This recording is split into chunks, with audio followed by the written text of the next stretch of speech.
Hello, everyone. Good afternoon. Happy New Year. It's 2022. I'm really looking forward to this year. Thank you for joining me here today. This is the start of my third year doing this webinar focusing on construction claims.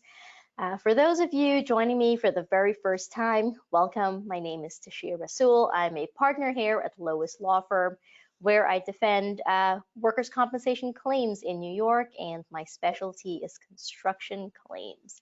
I've been working on these construction claims for so many years now.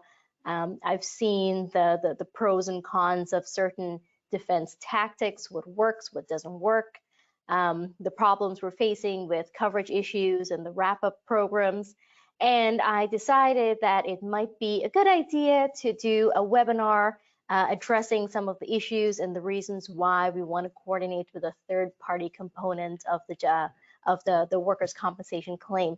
So every month I've been focusing on a different topic. For those of you who've been joining me for the past 2 years, thank you for continuing to watch and sending me your questions and your comments. I have some fresh material this year. I may have a couple of surprise guest speakers on here to talk to you about some other issues that we saw coming up last year, and I'm really looking forward to it. Today I'm going to, let's see what we're going to talk about today. We're going to talk about the benefits of coordination. This is what I have been preaching for the past several years.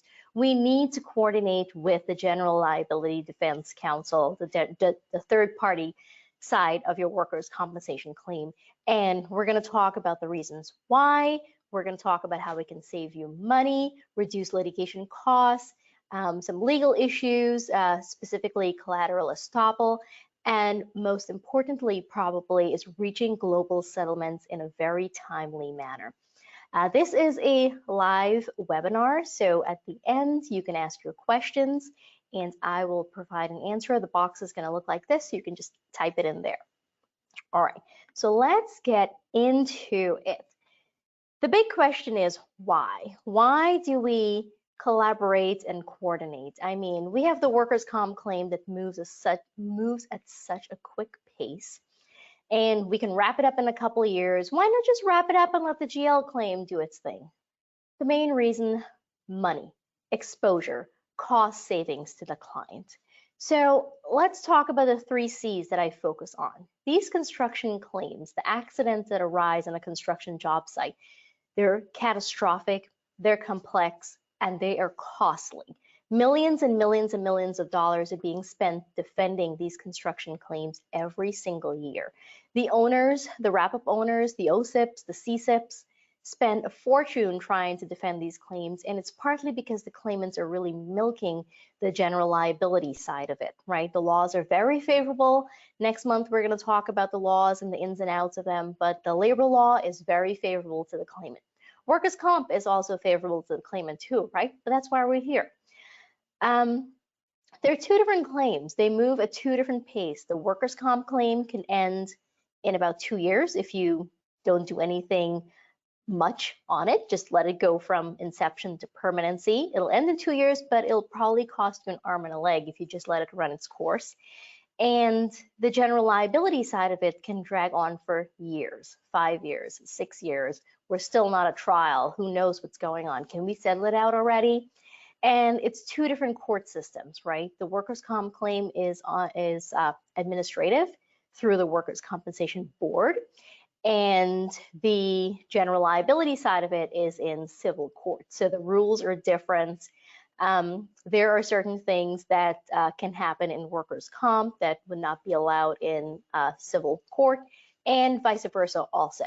And then there's one solid protocol for the coordination, right? And because it's one, and it's really simple at the end of the day, and I'll show you how. We'll be going through all of the ins and outs and what needs to be done, when it needs to be done, and how it should be done. And it's really simple as long as we have a protocol and we're able to follow it.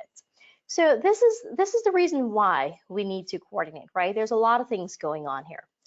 So let's get into it. Let's talk about the tactics that we use. Now, as I mentioned briefly, there are differences in the litigation pacing. And because of this, whatever you do in the workers' comp claim can really impact your general liability claim. If you accept it for too many body parts in the very beginning, it's really difficult to go back, right? Unless you're pursuing fraud and have enough evidence to pursue fraud to get those body parts rescinded. So every claim should be looked at very carefully from the very beginning. It's better to deny and do a proper investigation and then accept than to outright accept a claim. I'd always recommend a denial over an acceptance any day. You wouldn't be penalized for a denial that's based on good faith. There are differences in the timelines and the disclosure rules. So timelines, it happens much quicker in workers' comp. With regard to disclosure rules, a great example is if we get surveillance in the workers' comp side and we decide not to use it, we can simply deep six it and then no one would know about it. On the general liability side, if surveillance is obtained and your counsel knows about it, they do have the obligation to disclose it. So that's why we recommend doing the surveillance on the workers' comp side also. There are disparities in the claimant's counsel's domain competence and their motivation, right? Their motivation is money, money, money, money. They go to trial, they get these multi-million-dollar jury verdicts, or they try to settle their claims for millions of dollars. But how do they build up their claim? They build it up through the workers' comp, right? It's a work-related accident. They're going to tell the claimant to go get all the body parts established, all of the surgeries, all of the treatment, add psych into a finger claim. Why not? I mean, I don't know. I still don't get it, but it happens, right? And that's how they build up their third-party claim. However, we've noticed that the plaintiff's bar, they're really aligned, right? They're all on board with each other. Their tactics, the claims they're going to bring, the injuries that they're going after, the particular jurisdiction, they know all of those things very well. Now, why is the defense bar not on the same board? Why are all of your panel attorneys not, really pushing to get the claim disallowed or get body parts disallowed, or really creating some kind of jeopardy in your workers' comp claims? Because at the end of the day, we're not only looking at your exposure in the workers' comp claim, we're looking also at your exposure in the general liability claim and overall that you're spending for that particular accident that happened to that particular claimant. So we need to parse out some of these disparities, and we really need to be attacking what the claimants' counsel are all on board with. They're collaborating with each other.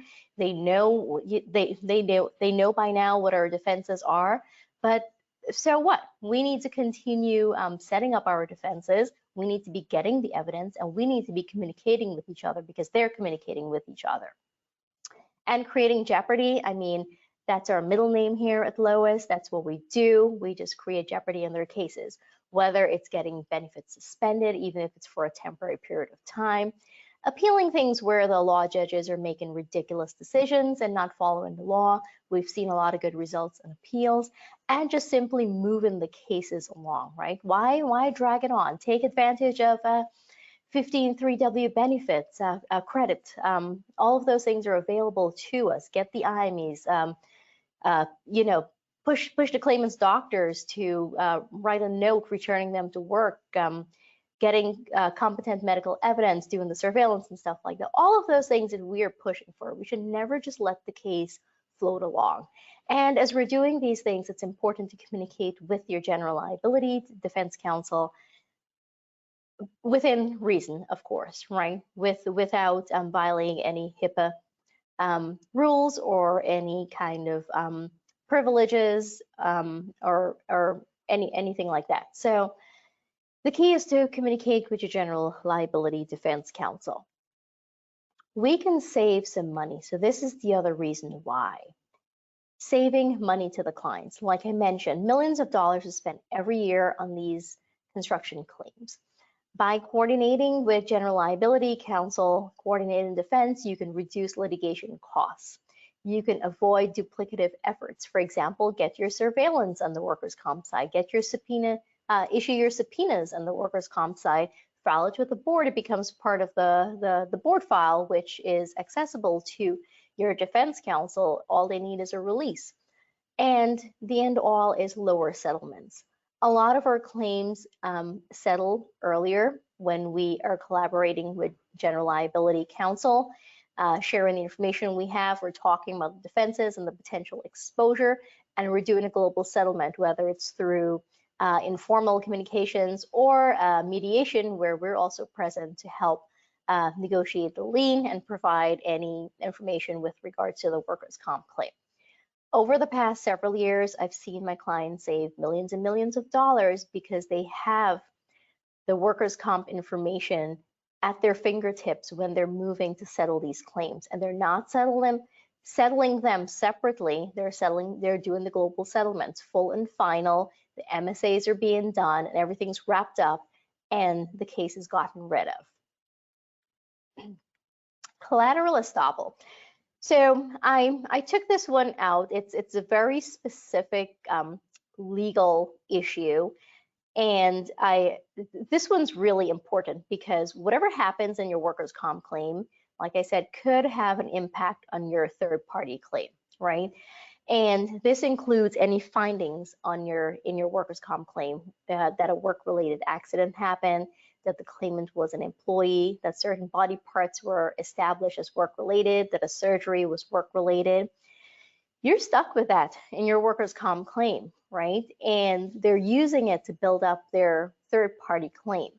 So this is something we're always focused on. Whenever we get a good finding in our claim, we're sharing it with defense counsel on the third-party side because they can raise collateral estoppel if the claimant, let's say, for example, the back was disallowed in the workers' comp claim and the claimant is claiming it on the general liability side. Hold on, wait, the back is not a work-related injury, so it shouldn't be included on the general liability side. And we know that's where a lot of the money is, right?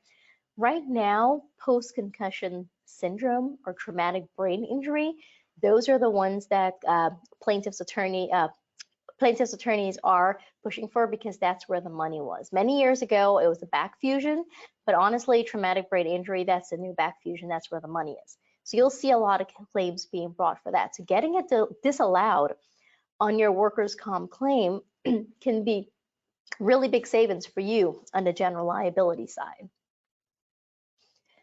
Global settlements. This is something I talk to my clients about day in and day out. And we're not talking about just the workers' comp, a full and final, indemnity and medical. We're talking about wrapping up both the workers' comp and the general liability claim together. We're doing either a full lien waiver or a partial lien waiver in exchange for a Section 32. Rarely do we do the globals where there's fresh money moving on the workers' comp side. And at the end of the day, just crunching the numbers, see how much you already paid out on the claim, what your recoverable lien would be, and using it as a negotiation tool for a lower general liability settlement has really helped to save clients a lot of money, and it's something we push for. Of course, there's once in a while where we're not able to settle out both of them because of any number of issues, and we have to do a standalone settlement. But the grand majority that I've seen that my office handles, these construction claims, we settle them out doing the global settlement, and we've actually seen the numbers at the end of the day, how they're much less than if we were to settle them out separately. So that's yet another reason, and a really big reason why we do the collaboration. With regards to the early settlements, as I noted earlier, the general liability claims, they drag on and on, right? So pursuing settlement, especially when your workers' comp claim is about a year or two old, nips a lot of litigation costs in the bud and a lot of time and resources. So instead of dragging it out for 5 or 6 years, we get the settlement early. Your defense attorney should be, your GL defense attorney should be able to price the cases for you. We price the cases for you, and then we try to move it along. We have seen that the plaintiff's bar is amenable to early settlement because you know what? They're moving on to the next case that they're going to try to file and get millions of dollars on, right? So the key is really to do the early settlements. They're a little more amenable to being more reasonable as long as we have everything teed up on our end. All right, so that's a brief overview. I'm keeping it short and sweet for the new year. Throughout this year, we're going to take a closer look at achieving these goals. We're going to talk about risk reduction and transfer schemes. I'm going to have my colleague come in and we can talk a little bit about that and the trends that we've been seeing in the construction claims. A lot of the construction projects in New York, the grand majority, if not all of them, are some kind of a wrap-up, either an OSIP or a CSIP. So we'll talk about the ins and outs of that. I'll give you tips for the coordination, the protocol, what should be included, who should be included, doing a test run, and I will give you examples of how I've actually seen it run and how I've actually seen it fail for us to understand what works best. As always, I will keep you updated of any pertinent law, any case wins that my office has had that are pertinent to construction, and we've been seeing a lot of coverage issues come up in these construction claims. So I'm going to talk a lot about that this year also, because I've seen some clients that have been stuck with a claim when their policy is clearly not liable, and then they bring it to us and we try to clean it up and take it to the third department. We have a few of those pending. So hopefully this year we'll have some good news. We're trying to make law with the issue of coverage because the board, the judges, the board panel, they don't get it. And a lot of times it's coverage is found as a matter of technicality and not really following the law. So that's something we're tracking this year also. So that's it. Thank you for joining me today. I will see you here again next month. Oh, I forgot the date in February, but I believe it's like February 6th or 7th, always the first Monday of the month. If you have any questions ahead of time, feel free to send them to me, give me a call. If you have any specific topics, I'm taking topics also. If you want me to do a presentation on a specific topic, feel free to let me know. So for those of you who have been following me for so long, thank you so much. For those of you the first time here, welcome, and I hope you're going to keep on following me. I didn't see any questions come in, but let me check one more time.